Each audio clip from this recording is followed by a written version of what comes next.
रथेषु वामन दृष्टा पुनर्जन्म न विद्यते रथ पर जगन्नाथ को देखिले पुनर्जन्म हुएनी शांति बेली पूरा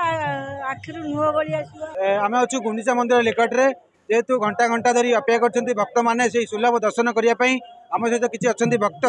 पचारि बुझा आज्ञा कौन कहे महाप्रभु को सुलभ दर्शन करेंगे रथ में महाप्रभु को देखिकी केमी लगे तो जगार डोरी नहले एसब जिनस हुए वर्ष तमाम अपेक्षा कर भक्त मैंने जे मो प्रभु केवे आसवे बड़दाण्ड को आम दर्शन करूँ जगह मध्य से भावी थाए जे मुझे जी बड़दाण्ड को पतित मान उद्धार करी मोर भक्त मान उद्धार करी मो भक्त मान को मो सेमानकर दुख सुख को सामिल हेबी से जगह सब अपेक्षा करए एवं भक्त जेते अपेक्षा कले भक्तर किसी विरक्ति भाव आसेनी कहीं तार से प्रभु को देख अनेक दिन स्वप्नता सार्थक कर रथेषु वामन दृष्टा पुनर्जन्म न विद्यते रथ पर जगन्नाथ को देखिले पुनर्जन्म हुएनी जगत कोटि ओडियार मौड़मणि से सब ओडियार सब अंग प्रत्यंग भाव जड़ित आउ जगह छाड़ी ओडिया बंची पारिबनी एवं ओडिया जगह बिना से बंची पार महाप्रभुंकर वर्षक सारा जे दर्शन बाहर मिल केमी आपण आसी सुदूर ब्रह्मपुर केवे दर्शन मिल भाई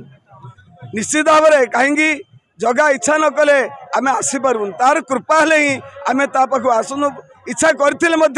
आम इच्छार आम के आसेनी कहीं जगार कृपा ना गछर पत्रटी हलिब ना एवं सी तार भावर डोरी रे समस्त भक्त मान आनी बड़दाण्ड से ठिया कर और मैंने देखुले जेहेतु भक्तों प्रतिक्रिया शुणुते जेहेतु भाव जगार जो डोरी न लगे ताले भक्तटीए दर्शन करें ये हूँ गुंडीचा मंदिर दृश्य कैमरा सहयोग करी ये हूँ दृश्य देखेबे यह हूँ घंटा घंटा धरी भक्त को अपेक्षा कर जाइछन्ति महाप्रभु को सुलभ दर्शन करने जेहेतु केते मनरे उत्कंठा रही से विषय में महाप्रभु को जो बाहुड़ी रथ आसवे महाप्रभु ये हूँ गुंडीचा मंदिर स्थान मौसी जगन्नाथ को देखिए आस देखिपर ठाकुर महिमा देखी चैतन्य रही महाप्रभु दर्शन कर केते शांति लगे शांति बेली पूरा आखिर नुह गड़ी आसो मैंने देखुले जेहेतु